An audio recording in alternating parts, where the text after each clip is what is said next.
வணக்கம். நான் ஜோதிடர் சங்கர நாராயணன். இப்போ அருமையான ஒரு ஸ்தலத்தை பற்றி பார்க்க போகிறோம். சங்கரன் கோவில் தென்காசி மாவட்டத்தில் இருக்கக்கூடிய சங்கரங்கோவில் ஸ்தலம் ஒரு அருமையான ஸ்தலமாக இருக்குது. சங்கரங்கோவில் ஸ்தலம் அப்படின்னு எடுத்துக்கிட்டோம் அப்படின்னா நிலம் சார்ந்த ஸ்தலமாக இருக்குது. அப்போ நிலம் சார்ந்த ஸ்தலம் அப்படின்னு எடுத்துக்கிட்டோம் அப்படின்னா புதனுடைய ஆதிக்கத்தில் வந்துடுவாங்க. புதன் நவகிரகத்தில் புதனாக வந்துடுவாங்க. அப்போது நவகிரகத்தில் புதனாக வரும்போது தெய்வத்தில் யாராக வருவாங்க அப்படின்னா பெருமாளாக வந்துடுவாங்க. அப்போ அதனால தான் சங்கர நாராயணன், சிவனும் விஷ்ணுவும் சேர்ந்த ஸ்தலமாக அழகாக உட்கார்ந்துட்டு. அப்போ புதன் ஸ்தலமாக இருக்கிறதுனால புதனை வேண்டி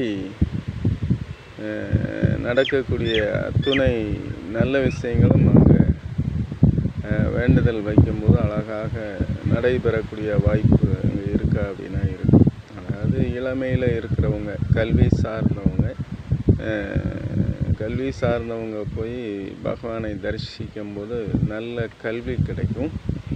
அதே நேரத்தில் நல்ல வாக்குவன்மை கிடைக்கும். போக புதனை வேறு நிலம் சார்ந்த, அதாவது பத்திரப்பதிவு, தகவல், தூது, ஏஜென்சி தொடர்பில் தேவைப்படும் விஷயங்கள் அத்தனைக்கும் புதனே காரகன். அப்படிங்கிறதுனால நிலம் சார்ந்த விஷயங்கள், பத்திரப்பதிவு சார்ந்த விஷயங்கள், பத்திரப்பதிவில் ஏதாவது சிக்கலாக இருக்கக்கூடிய விஷயங்கள், அந்த சிக்கலை நீக்கக்கூடிய விஷயங்கள் அத்தனையும் புதனை சாரும். அப்போ அந்த புதன் சார்ந்த விஷயங்களை பூரா பகவானிடம் கொண்டு வைக்கலாம்.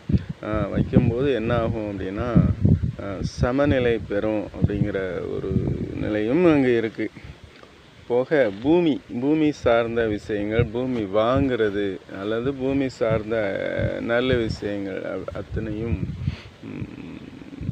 பொருந்தும் சங்கரங்கோவில் ஸ்தலம். அதாவது நிலம் சார்ந்த விஷயம். அதனால தான் அந்த சங்கரங்கோவில் ஸ்தலத்தில் பிரசாதமாக புற்றுமண் அப்படின்னு சொல்லக்கூடிய மண்ணை பிரசாதமாக, மண் அப்படிங்கிறத விட புற்றுமண் அதை பிரசாதமாக கொடுக்கறதுக்கு அது ஒரு காரணமா அப்படிங்கிற விஷயமும் அவங்க அழகாக உட்கார்ந்துட்டு இருக்கு.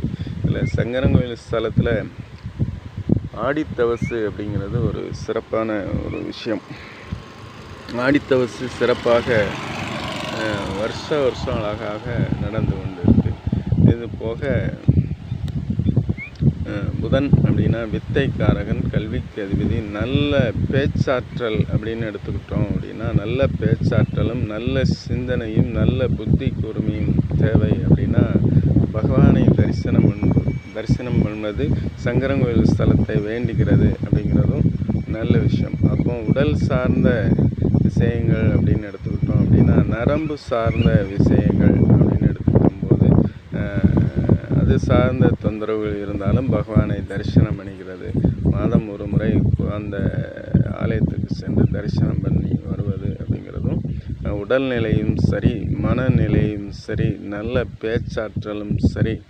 போக அந்த பூமி சார்ந்த நல்ல விஷயங்கள், அப்புறம் இளமையில் இருக்கக்கூடிய வாலிபர்கள், அதாவது ஒரு 15-20 வயசுக்குள்ளே இருக்கக்கூடிய அந்த படிக்கிறவங்க, கல்வி சார்ந்த விஷயங்களுக்கும் சரி, நிலம் சார்ந்த விஷயங்கள், டாக்குமெண்ட் பத்திரப்பதிவு சார்ந்த விஷயங்கள் அத்தனைக்கும் புதனே காரகன். அப்படிங்கிறதுனால புதன் ஸ்தலமாக சங்கரங்கோவில் அமைந்திருக்கு அப்படிங்கிற நிலையும், நிலம் சார்ந்த ஸ்தலமாக அமைஞ்சிருக்கு அப்படிங்கிறது நிலையும், அங்கே அம்பாள் அழகாக காட்சி தந்து அழகாக பாவித்து கோமதி அம்மாள் அழகாக உட்கார்ந்துருக்குறாங்க அப்படிங்கிற நிலையும் அங்கே அழகாக இருக்குது. தரிசனம் பண்ணி எல்லா நல்ல விஷயங்களையும் பெற்று மனமுகுந்து பகவானை வேண்டி நல்ல விஷயங்கள் பெற்று நலமுடன் வாழ உங்களை அன்போடு இந்த செய்தியை உங்களுக்கு கொடுக்குறேன்.